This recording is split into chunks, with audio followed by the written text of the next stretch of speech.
I'm Lindsay Hall. And I'm Esther Wielden. Welcome to All Things Sustainable, a podcast from S&P Global. As your hosts, we'll dive into all the sustainability topics that are reshaping the business world. Join us every Friday for in-depth analysis and interviews with leaders from around the globe. Together, we'll break down big sustainability headlines and cut through the jargon.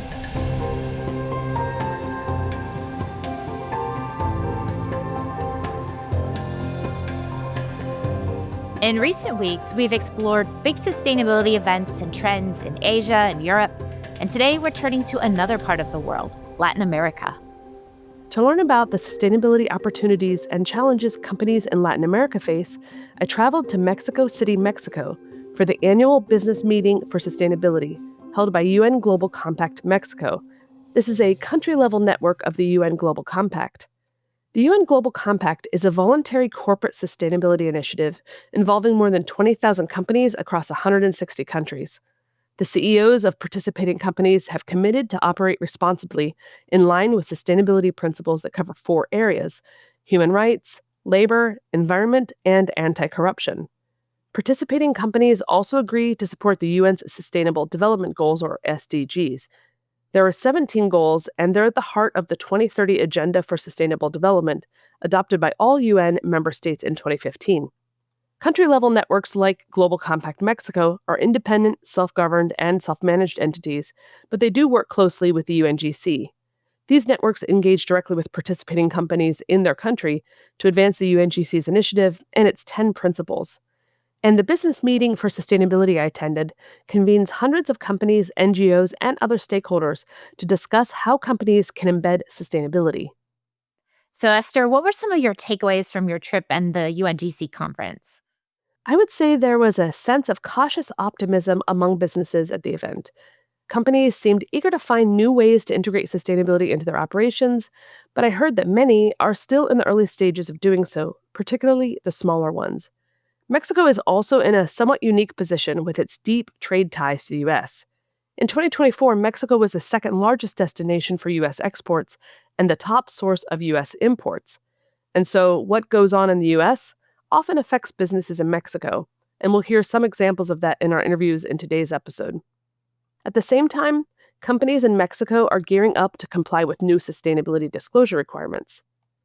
In January 2025, Mexico's Banking and Securities Commission published amendments to the country's securities laws that requires issuers to include sustainability information in their financial statements in accordance with the 2 standards published by the International Sustainability Standards Board, or ISSB. Issuers will have to start reporting from 2026 onward. Mexico is among several countries to integrate ISSB standards into the disclosure rules, a trend we're tracking closely at S&P Global Sustainable One. We'll include a link to our ISSB adoption tracker in our show notes in case you'd like to learn more. To understand where businesses stand on their sustainability journey, I sat down on the sidelines at the UN Global Compact Mexico event with the network's executive director, Mauricio Bonilla. We also hear from 3 companies that are part of the UN Global Compact Mexico network about their sustainability strategies.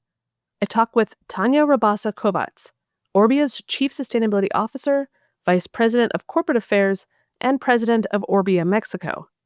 Orbia is headquartered in Mexico City and operates in more than 50 countries. Its business lines include polymer solutions, building and infrastructure, precision agriculture, and connectivity solutions. I talk with Alejandro de Kaiser, Director of Energy and Sustainability at Grupo de Acero, a low-carbon steel manufacturer, and I talk with Alfonso Martinez, CEO of Industrias Marves, a recycler of textile insulator solutions for mattresses, automotives, and construction and packaging industries. First up is Mauricio of Global Compact Mexico, who starts off by describing his role. And a few terms you'll hear: one is KPI, that's Key Performance Indicator. The other is SME, or Small and Medium-Sized Enterprise. Okay, here's Mauricio.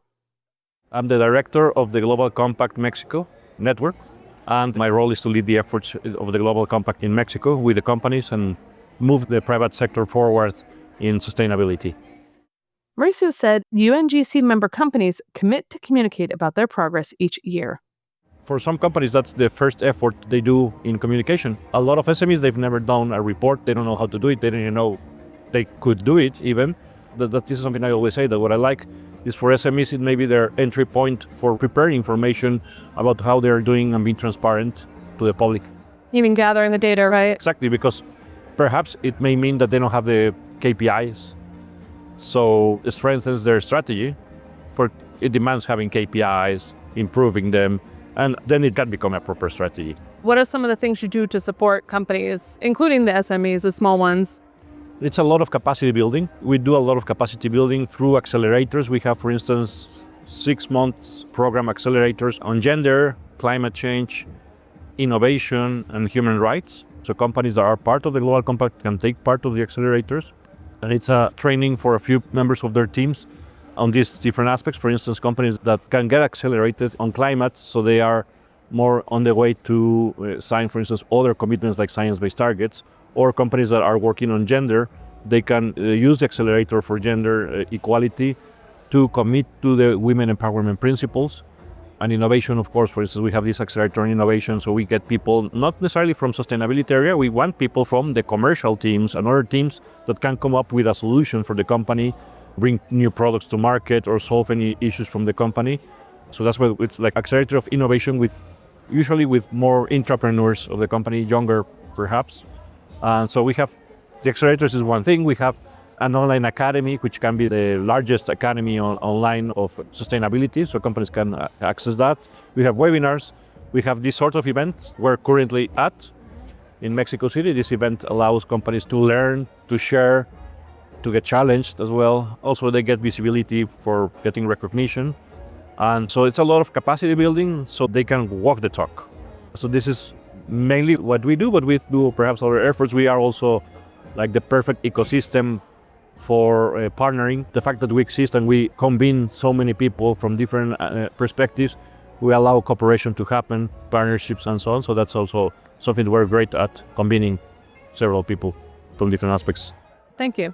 So curious, what are some themes or interesting takeaways you've had from this event this year? Companies are taking more action, I believe. In Mexico, it's different from other countries. For instance, we can tell that companies are understanding more their material aspects, which was, although it seems basic, in Mexico at least, it's not that basic, but it seems like they're understanding much more about the material aspects of their company. So for instance, I think they have learned now that they don't have to work towards the 17 SDGs. They're learning that they have to work in the relevant aspects of their business, which may connect with some SDGs. That's very thankful because they can prioritize easier and they can work easier and with less investment as well. That's also our agenda here at the Global Compact Network Mexico. We see that companies are still in need or they are lagging behind. The companies have to submit a communication of progress, an annual report. Through that report, we get a lot of data. And with that data, we can see where they are and we can react and offer more tools for advancing. So for instance, we've seen that they were lagging a lot behind on materiality, and that's why we are increasing the amount of conversations on materiality and prioritizing aspects. So that's something, for instance, interesting.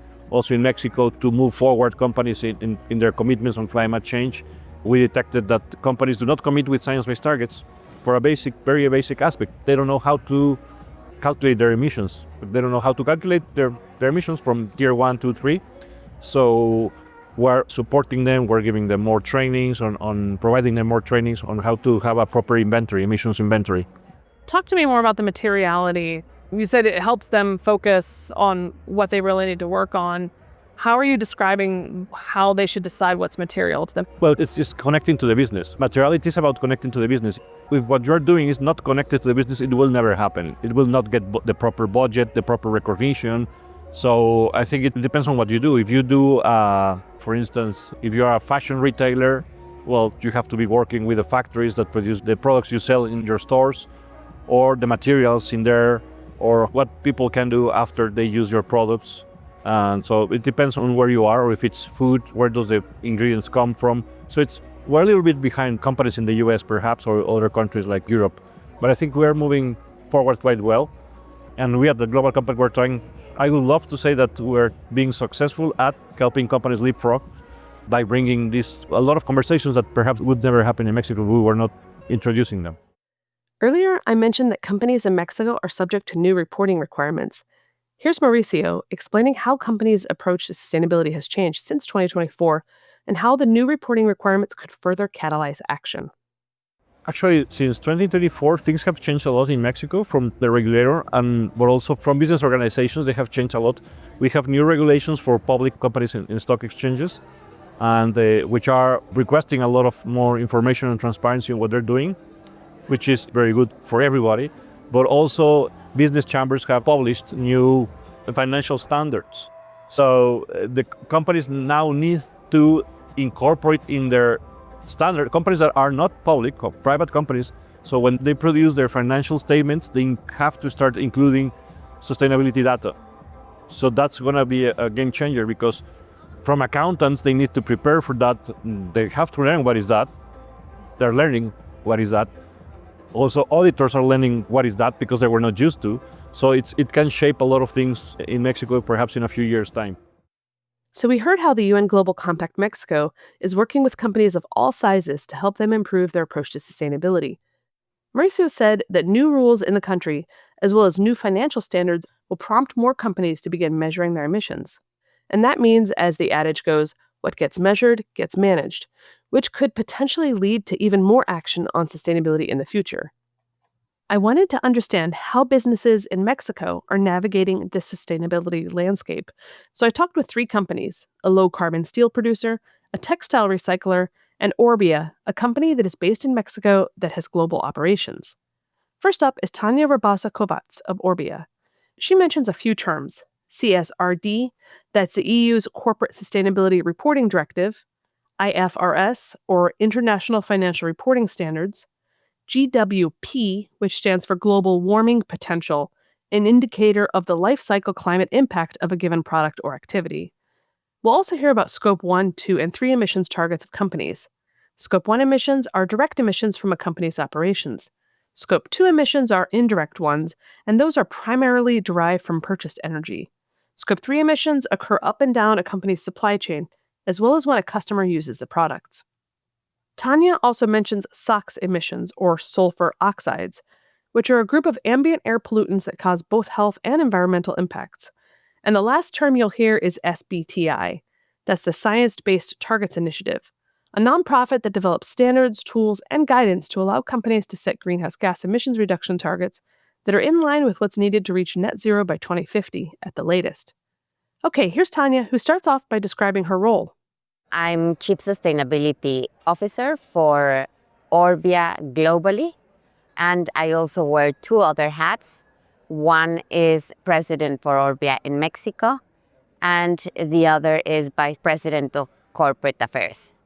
As Chief Sustainability Officer, what I look at is our global sustainability strategy. As President for Orbia Mexico, I look into how we can engage with our most relevant stakeholders in Mexico to ensure that the company has the opportunities to contribute to the development of the country. And as Vice President of Corporate Affairs, I overlook regulatory matters as well as public affairs and board-related matters. Before joining Orbia, I worked for almost 6 years at CFE, which is Mexico's national utility company, at a point in time where we were trying to open the sector and ensure there was private participation and we could develop the infrastructure needed to import natural gas from some of the US basins that are actually some of the cheapest gas in the world. So that was very exciting because it was really at the center of the energy transition, so how to use natural gas for Mexico's electricity sector together with some renewables. And then before that, I worked in Pemex, which is the national oil company, at the board level, also looking at different strategies that had to do with the energy transition. So my past is in the energy sector, always very tied to strategies that allow for more sustainable development of those industries. So what should our listeners know about Orbia? So a very brief intro into Orbia, very high level. It's a global company operating in more than 50 countries with over 23,000 collaborators. with headquarters in Mexico, in Boston, in Amsterdam, and in Tel Aviv, that operates across many industries: polymer solutions, fluorinated solutions, building and infrastructure, precision agriculture, and connectivity. And within each one of the solutions, we have different brands. So for the polymer solutions, we have the Vestolit and Alpagari brands. For the precision ag, we have the Netafim brand. And for the connectivity solutions, we have Duraline brand. For fluorinated solutions, we have the Fluor and Energy Materials Cora brand. And for the building and infrastructure business, we have the Wabe Namanco product. Can you tell us a little bit about each of those, including fluorinated? Sure. Happy to start with the fluorinated one. The whole process of fluorine starts at the mine in San Luis Potosí. We extract fluoride from the mine, and then we process it, part in Mexico, part in the US, and part in the UK and Japan. And final products span really from refrigerants, inhalers, and materials for the energy transition, particularly batteries. The other units, polymer solutions, we operate large petrochemical plants in Mexico, Colombia, the US, and Germany, and produce mainly PVC that goes into many different industries. It's a very versatile and has a very long life as a plastic, so it's not single-used. And we're also now looking into developing circularity models for the PVC. We started a very interesting pilot in Colombia called Vinyl in Motion, and we're now taking it to Mexico and to Brazil. Then building and infrastructure, we offer water management solutions. So all the way from, for example, blue-green rooftops to tree tanks to different systems and pipes below ground and above ground. The Precision Agriculture Netapim, it's the leading brand on drip irrigation. And then connectivity, it's mainly US-based business. And there we work with some of the largest companies on conduits for deploying 4G and 5G now. Okay, so, given the wide range of products and services and geographies you operate in, what is your approach to sustainability? So precisely given this huge diversity of geographies and industries, the way we defined our sustainability strategy is along the whole value chain. So starting with our operations, going into our solutions, and finalizing with our investments in new technologies. So we've defined it as a three-pillar strategy. For our operations, what we look at is ensuring that we have operations with the lowest environmental impact, the highest positive social impact, and that they are resilient. As per our solutions, we are focusing on developing sustainable solutions based on the demands of our clients. And there we have obviously the precision irrigation. On the Netafim side, we are not only offering the solution that allows to grow more with less, using less water, using less fertilizers, but we also have a circular program so that at the end of the day, the plastics that are being used are being retaked and reused again. Then another example of sustainable solutions is the vinyl in motion I was talking about, and so circularity around plastics as well. Then a very important one is lowering the global warming potential of our refrigerants, and we've just developed a new one that can lower up to 90% the global warming potential, and that's very much linked to our Scope 3 emissions, and that's why we have such an aggressive target for Scope 3 by 2030. And it's also about helping our customers. So the pharma industry obviously is very interested in this kind of products. And we developed a methodology with KPMG to track how our sustainable solutions contribute to very specific SDGs. And we found that approximately 64% of our revenues have a direct or indirect link to very specific SDGs. And then finally, on the third pillar of a sustainability strategy is the impactful ventures. So the investment we do in new technologies to help accelerate the decarbonization and the energy transition. And all of this in a framework of responsible business, complying with different regulatory, obviously, requirements such as CSRD, IFRS, with a very strong social program as well. So you mentioned you have some targets around emissions. Can you tell me what those are? Sure. So we've got, first of all, for 2025, SOx emissions reduction target that's actually linked to a sustainability-linked bond. And for that one, we set ourselves a target of reducing 67% of our SOx emissions by 2025. And we actually already surpassed that target. We're over 80%. Then we also have zero waste to landfill target for 2025. So those are our short-term targets. And there our commitment is to have 100% of our sites with zero waste to landfill. And we're making fantastic progress on that goal too. And then medium and long term, so 2030 and 2050, greenhouse gas emissions reduction targets. For 2030, we have set ourselves a 47% reduction in scope 1 and 2, and a 30% reduction in scope 3. And for 2050 net zero, we've validated our targets for 2030 with SBTi, and we're making also very good progress. For scope 1 and 2, we're already over 50% of our target. And on scope 3, we actually also already surpassed it. So we're making very good progress. And I would say, more importantly, we have drafted very specific decarbonization roadmaps to ensure that we can achieve those targets, or at least get very close to them. Does having a global operation and footprint in some ways give you an advantage to be able to have more flexibility of ways to meeting the decarbonization targets? Yes and no. So on the one hand, it does allow us to have that more flexibility because there are different regulations in the different countries we operate in, and we can leverage that.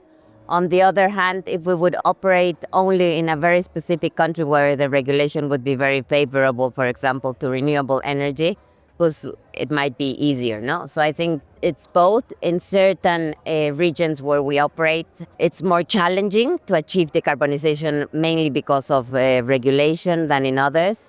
But at the same time, we have this flexibility to look into the different alternatives. So for example, PPAs or VPPAs is something we can leverage much more in Europe and in the US versus, for example, Mexico or Asia. One of the things I'm trying to understand at this conference is what opportunities and challenges are in Latin America, Mexico as well, and just wondering what thoughts you have there. I'd say some of the biggest challenges we are facing is, one, balancing short term with the longer term. Obviously, companies want to see positive financial returns, and sometimes what we do in sustainability is longer term, so it's not something we're going to see next quarter, but certainly next generation will have a positive impact. So I think balancing those, and probably it's worldwide, but given the volatility and the constraints in the global south, probably is something that we face more. Second, there is regulation. No, I think there is a lot of changes around regulation, and that makes it harder to operate. If you've got much more certainty around the regulation, then you can be more bold in your investments and how you manage those. And third, I think it's the social part, where we really want to ensure that we are contributing to the economic development and to energy justice, and to ensure that all the communities we operate in, and more broadly, the whole country, is benefited from what we do as a company as well. Terry, can you talk a little bit about maybe some examples of that? Sure. So, for example, in Mexico, we've got some very important projects around reforestation close to our mine. Then in Brazil, we are working with the water utility to ensure that they reduce their losses. And this is a project we're doing together with Microsoft. And then we're working with some water funds also in Mexico and in Latin America, given all the challenges that we see around water. No, I think we've talked a lot about decarbonization and climate change. And what we see as a very big challenge is water, whether it's scarcity or the opposite. And for example, in one of the states of Mexico where we operate in Tamaulipas, we've seen such levels of water scarcity that actually operations had to stop for a certain period for the whole industry. Then on some other operations, we see the exact opposite, also causing operations to stop. I think everything around water management is becoming more and more relevant as well. You mentioned water scarcity. How has your company's approach to thinking about the physical impacts of climate change and planning around that evolved? So certainly we have an enterprise risk management framework for the whole company, and particularly climate is becoming more and more relevant. We've deployed a whole governance model very closely tied to our operations, our financial teams, and also our procurement teams. And we are conducting climate risk assessments also regularly on all of our operations and putting in place certain measures for those sites that are operating in higher risk areas. You talk a little bit about partnerships. What are some examples of working with other industries? I mean, you work in so many sectors, right? But how do you kind of leverage that? So I think at Orbia, we are very clear that everything you want to achieve around sustainability is not something that one single company, one single sector can do. I think collaboration is really key. And in that sense, we partner depending on the different industries, whether it's with the peers, sometimes not even competitors. So for example, in the pharma industry, transitioning to low GWP is some inhalers, it's something that we cannot achieve if we don't go hand in hand with the whole value chain, from the pharmaceutical companies to the very start of the value chain.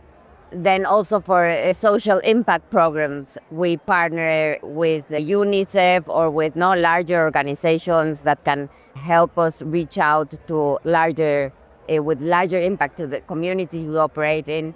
And of course, not being part, for example, now of Global Pact is something that ensures that we can also benefit from learning what other companies are doing and also work together with other companies. Another, I think, very good example is our partnership with Microsoft. So Microsoft is very aggressive on becoming a net water positive company.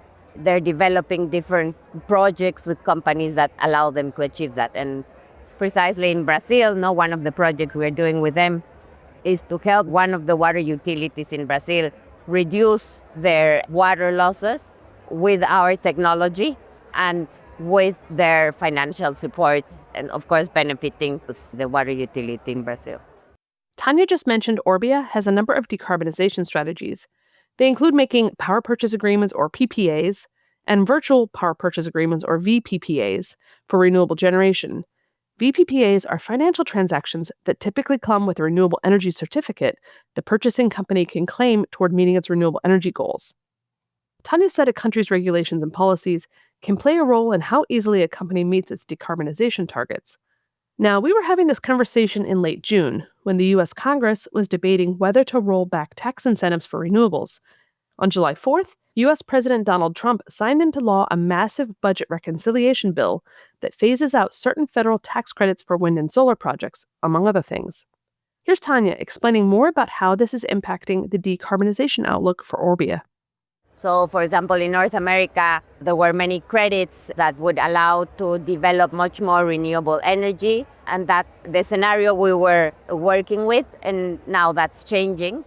So we'll need to look at different scenarios as to how the grid in North America will be in the future and how we can play around with that to ensure that we continue on our decarbonization plans. And the same in some Latin American countries where renewable energy is not being deployed at the pace where we were hoping it would. And thus, that would have an impact in the decisions we make around acquiring renewables. And so then how are you navigating around that? How are you addressing still meeting the goals that you wanted to meet?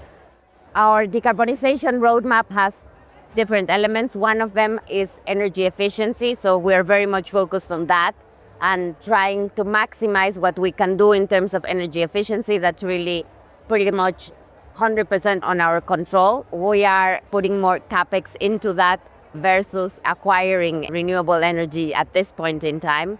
And at the same time, we are within the renewable energy panorama, we are looking into different strategies. So for example, on-site solar where it might make sense, renewable energy certificates in other latitudes where it might make sense, and still some PPAs in regions where that's still doable and makes sense. That seems to be a theme I'm hearing is that companies aren't giving up on their efforts. They're just finding other ways they can work in the meantime. Is that what you're also hearing? Yes, I agree. I think nobody's really giving up because the cost of inaction is much higher than that of the transformation. So I think most companies are continuing with their efforts, but they're just recalibrating and looking at different regions and at different instruments that they might have in the shorter versus the longer term. One last question, which is, this is quarter way through day 2, and I know you were here today because we were on the panel together. Curious, what are some themes or interesting conversations you've had while here that you want to note? I think one of the most relevant topics that I hear around is how sustainability is not something that you can just add to your business strategy or that it's nice to have, but it's really part of your business strategy. If you want to ensure that your company is future-proof, you need to start with embedding sustainability throughout everything you do in the business and make it part of the business strategy, very much linked to the purpose of the company. So we heard from Tanya how the company is working across all of its operations to find ways to decarbonize despite regulatory challenges in some countries. She said, quote, "Nobody is really giving up because the cost of inaction is much higher than that of the transformation." She noted, for example, that climate change, particularly water scarcity, is already impacting their operations. At S&P Global Sustainable One, we track the financial risks of climate change to companies, as well as at the country, subnational, and municipal level. We'll include a link to that data in our show notes in case you'd like to learn more. Our next guest is Alfonso Martinez of Latin America textile recycling company Industrias Marves, which is headquartered in Mexico. You'll hear him mention NAFTA, that refers to the North American Free Trade Agreement, that in 1994 created a free trade zone across North America that had previously only existed between the US and Canada. NAFTA was replaced in 2020 with the United States-Mexico-Canada Agreement. As we'll hear from Alfonso, NAFTA led to a dramatic increase of both imports and exports from Mexico. Okay, here he is. I'm the CEO of Industrias Marves, and as well founder of Recolecto, and as well a co-founder of Megapaca de Mexico, that we do as well sorting and other stuff. And we as well have some stores of secondhand clothing. For those who may not be familiar with Latin America and sort of its global role when it comes to textiles, tell us about how important is it in the bigger supply chain and all of that. Yeah. Mexico has been from the NAFTA agreement since in the 90s, and even before that, Mexico's textile industry is really, really a big one. Because right now we are more than 130 million people in Mexico, and we had a clothing industry really, really a big size. But since the 90s, we had as well many maquilas in Mexico. The manufacturing of jeans and other stuff that regularly these big brand names in the US, they built most of the jeans here in Mexico because we had a lot of cotton. Right now, a lot of cotton comes from America as well, from US as well. But anyway, the industry grew a lot since the 90s, and there was a lot of consumption from the US from clothing being manufactured in Mexico. But then it came some countries from Asia and from other that the labor was cheaper, so there was a bigger competition. But anyway, there's really great companies in Mexico that they are making clothing, they are making the textiles, they are making the fabric, and in a responsible way. But as well, we have some competitors in other countries that they're not doing the right thing with the labor and with the social and with the environmentals. I imagine not all companies in Mexico are perfect either, though. No. Not all the companies all around the world, not even in the developed and underdeveloped countries. But anyway, it's a big market. It's in Mexico, it has been said that there's like 800,000 people working for textile industry. So it's a big market. But as well, the shoe industry, we have to compete a lot with these imports as any other country has to compete with different values and different situations on how the legal and the right thing to do on labor has to do in different countries. It's a struggle. How do you think about the people in your supply chains? You've talked about bad workforce practices in some countries. How do you make sure that that doesn't happen to you? Yeah, regularly on the supply chain, you have to build with your suppliers. At the end, it's people. So it's the same. You try to build long-term relationships, and you have to assure that you as well share with them your needs. So some of our suppliers, they collect all of the racks from the smaller companies that regularly make the clothing. We recycle around 50 to 60 million pounds a year. So I was looking on your website and you mentioned allies.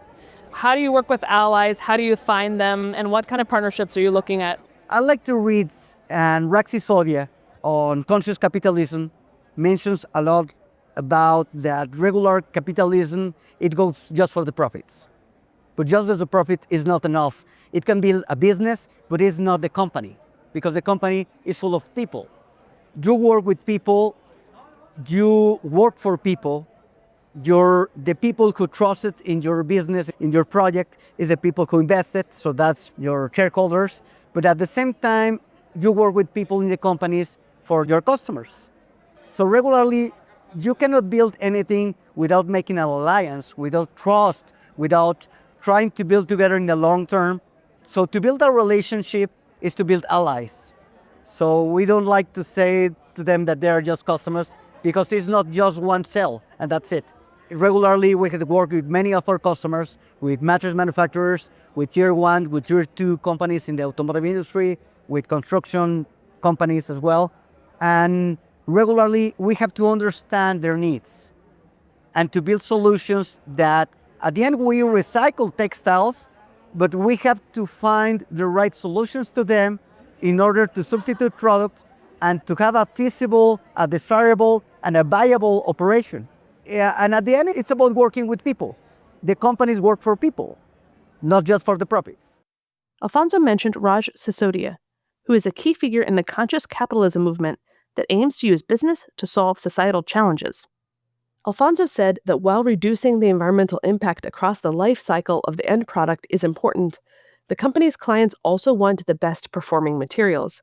And when it comes to sustainability, he says consumers are the primary driver of change. Right now, in many of the markets, we come with a less impact. But at the same time, you want performance. So part of the performance, it is what you have to build with your allies in order to try. At the end, you have to try different layers in order to build the support and the comfort of the users. And you have to leave it at the end to the people. It's a design for the people, but as well, you have to look for what is going to happen at the end of the life cycle. So when you design it regularly, you don't want any problem. And many of the situations, it is that everybody wants to go with the already proved solution. And if you want to make a change, you have to try. And sometimes it's really, really difficult to introduce change in a market. So at the end, the consumer is the one who always have the possibility to change the market, because it's more important the demand than the supply in this part of the circular economy. What is the appeal for your clients that are buying your materials? Is it that they can say this is recycled materials? Is it their footprint overall? That it works. That at the end, you are not going to feel the shrink in a mattress because it is already insulated, or that it has a comfort. Regularly, it's mostly it is the functional and the competitiveness, the driver for our customer. So it's not the sustainability side The necessarily. sustainability is not yet.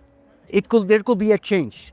And right now, many of the companies are looking for sustainable options because right now it's that the consumers are asking for it. But it's a change in the last decades. I mentioned the consumer is the major driver for the change. I asked Alfonso about the company's approach to decarbonization, including in the energy it consumes for production and shipping. The good thing, the place that we are located, many of our energy consumption, it comes from clean energies. So that's a benefit that we have.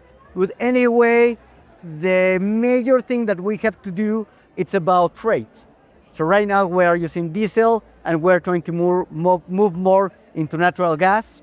How we can give a better solution in order to reduce all the freights that we use with packing, with shipping, and all the packaging is important. At the end, you have to look for your impact on whatever you do because everything that you do have an impact. But there's still some stuff that we have to do and to build with our team. Alfonso said that events like the one the Global Compact Mexico hosted can also help drive innovation. Here's how. Coming to an event like this, it is the possibility to meet with other people, to have new ideas, to share with the people, because many people are giving different solutions. At the end, part of the innovation, if you want to build a change, you have to innovate, you have to orchestrate, and you have to agitate. So the thing it is, in order to have innovation, you have to understand other way of thinking, and many of the innovation, it is connecting the dots. Every time that you come to this kind of events, you connect more dots because you connect with more people, with other ways of thinking. And the solution is it is not going to come if you work alone. We heard from Alfonso how consumers are the primary drivers of change. Our next guest is with a low-carbon steel company that uses recycled steel and also has signed new contracts for adding renewable generation to power its electric furnaces over the next few years. Here's our conversation. My name is Alejandro de Kaiser. I'm the Energy and Sustainability Director for the Acero. The Acero is a steel company based in Mexico that produces low carbon steel. So we focus on recycling steel. We melt the scrap in electric arc furnaces, which give us a huge advantages in terms of emissions since we're using scrap. So we produce 3.6 million tons of steel a year. And we are currently building a new steel mill that is going to increase 1 million tons of capacity in the next 12 months. So tell me about your supply chain for these materials. I often hear in the circular economy, one of the challenges is a robust supply chain. Where do you source your materials? It's quite interesting because when you throw away a toaster, that might end up in a de acero furnace. So, I mean, there's a lot of people that collect scrap in Mexico. These are like very small quantities. The scrap, they sell to us in our yards. We have more than 10 yards for treat the scrap. We also shred it so we can use it more efficiently, and we can separate anything that is not steel or that is not metallic. We have 20 locations and we're gonna have more than 30 by the end of next year. And is it all in Mexico or is it in other parts? No, all in Mexico, but throughout the whole country. We have something in Mexicali, in Tijuana, but we also have in Monterrey, Mexico City, Guadalajara, throughout all the country. In addition to using recycled steel, Alejandro said the company is looking to add more renewable electricity to its power supply for steel production. Currently, the company uses mostly power from combined cycled gas plants that are fueled from natural gas imported from the U.S. But Alejandro said he anticipates the U.S. will increase its liquefied natural gas or LNG exports to other countries, which could drive up energy costs for companies in Mexico. Here's Alejandro again. So, of course, the scrap is one of our most important costs because it's the main product. But the energy is our highest cost in terms of transformation. We have a mix of energy that is 80% efficient thermal energy, which is produced by combined cycles, of last generation H turbines with efficiency above 58%, and the rest is renewables. So the 20% is renewables. And we have signed PPAs for 1 terawatt hour, so that is 400 megawatts of capacity of incremental clean energy that is going to kick in 2028. And it's now as competitive as the combined cycle, because you have to take into account the cycles of the price of the gas. We know that in the short term, we have benefit from the really cheap or competitive molecule from Texas. However, we also understand that there's gonna be a market shift due to the incremental capacity of LNG trains that is being set in the United States. By 2028, it's expected to have a 20 BCF export capacity. So of course that's going to have an impact on prices. If they're sending it elsewhere. Yeah, to Asia and Europe. So we see renewables, of course, as a must to fulfill our decarbonization route, but also as a competitive advantage in terms of hedging against hydrocarbons and natural gas. Alejandro has mentioned his company relies on people gathering steel at scrapyards, which the company then shreds and uses. I asked him how the company approaches supporting those workers. Here's what he said. I know that we have been working a lot to help them professionalize themselves, being able to help them to being able to produce invoice with all the fiscal requirements and all the health requirements. In that way also, it ensures us to have a steady supply chain. I asked Alejandro what he was hearing from panels and companies during the UN Global Compact Mexico event. Here's what he said. But my sentiment, what I feel about all the expositions is that there's a lot of real optimism that things can be done. Maybe not as fast, maybe not as well or as according to plan, but that we can make substantial change. The level of understanding of the basic concept is a no question. We do know where we have to do it, how we can do it, and how can we beneficiate from, helping the whole value chain, the suppliers, producers, end users. So I feel very optimistic about the feeling. And that's why I feel it's very important to have this kind of events, because it's like recharging. It's a boost of emotion, of solidarity, and let's do it because it's good for business, but let's do it because it's good for our souls and for our planet, Today, we heard that many companies in Mexico, especially small and medium-sized enterprises, are just beginning their sustainability journeys. UN Global Compact Mexico is working to help companies build foundational knowledge and understand how to prioritize what's most material to their business. We also heard that new sustainability disclosure regulations are driving change. And we heard from 3 companies based in Mexico how they're pursuing low-carbon and circular solutions while adapting to policy, regulatory, and market-driven dynamics. Esther, any other key takeaways from your time in Mexico? Yes, one takeaway is that nature and biodiversity are big topics of focus for Latin America. This is something we'll explore in future episodes of this podcast. And Lindsay, I got to appreciate some of this firsthand. When I was in Mexico City, I did some exploring of a UNESCO World Heritage Site that involves both nature and gardening, which are 2 of my favorite topics. I took a 5 a.m. boat tour of the Xochimilco Chinampas in Mexico City. These are floating wetlands and farms on the Xochimilco Lake that were first created by Aztecs. And they're still used today by a small but growing number of indigenous farmers, and they sell their produce to high-end restaurants, and they're also financially supported by ecotours like the one I went on. Lindsay, it was such a wonderful experience. I toured some of the farms, saw what they grew, learned about their sustainable gardening techniques, and they even cooked us breakfast using some of the produce from the farm. Now, as I mentioned, this site is a UNESCO World Heritage Site, and it's also one of only 2 places in the world, both of which are in Mexico, that are home to the critically endangered aquatic salamander, the axolotl, which is how it's pronounced in English. Their population is threatened by pollution, habitat loss, and the introduction of invasive species that eat the eggs of the axolotl.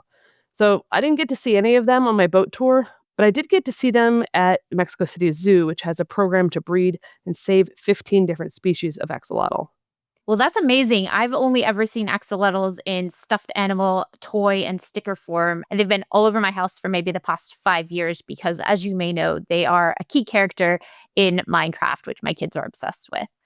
Well, I can confirm they're as cute in person as they are as a stuffed animal. Well, I look forward to hearing more about nature in upcoming episodes. I have to say, this was also a big topic in my interviews when I was in Singapore, so please stay tuned. Thanks for tuning in to this episode of All Things Sustainable. If you like what you heard, please subscribe, share, and leave us a review wherever you get your podcasts. And a special thanks to our agency partner, the 199. See you next time.